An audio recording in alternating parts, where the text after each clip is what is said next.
Deer vehicle collisions peak in the fall. That's because it's also the peak of deer breeding season in most areas. Deer are covering greater percentages of their home ranges and traveling more on a daily basis than any other time of year, and bucks are chasing does, so they're more likely to end up in the roadway in front of you. Here are 8 tips based on science that will help you reduce your risk of a deer vehicle collision. The first one is, don't rely on a deer whistle. Deer whistles are the plastic devices you can put on the front of your car that supposedly alert deer, but independent scientific evaluation has shown that deer whistles did not change deer behavior. They did not reduce your risk of having a deer vehicle collision. Learn to recognize danger zones where you live and travel, especially areas where the woods come in close to the road on both sides. These are funnel points for deer activity. Slow down in these areas even if you don't see deer. Slow down early. If you see a deer ahead, even if it's standing still, even if it's not in the roadway, take your foot off the gas pedal and slow down anyway. Deer can make sudden movements at the last minute and take you by surprise. Take your foot off the gas, slow down, and be ready for anything.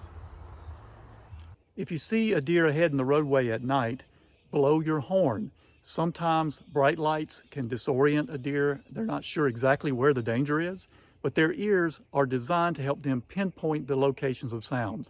By blowing your horn, you give them a clue as to the location of the danger, and oftentimes that leads them to get out of the roadway and move into the woods. Watch for the next deer in line. In the fall, a lot of times bucks are chasing does or does are traveling together in groups. If one deer crosses the road, don't assume you're out of danger. Assume that a second deer will be following. Slow down and be ready for it. Be especially vigilant at dawn and dusk. These are the 2 times of day every day that deer movements peak. They certainly move during the middle of the day and at night, so don't ever drop your guard, but be especially vigilant around dawn and dusk. As much as you can, when there's no oncoming traffic, use your high beams to help spot deer early on the roadsides at night.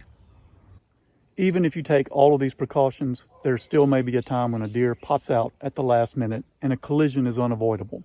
In those cases, don't swerve. Don't leave your lane. If you travel into the lane of oncoming traffic, or if you leave the road onto the shoulder, you may strike another car, you may strike a tree or some other object that can cause more trouble. Don't swerve.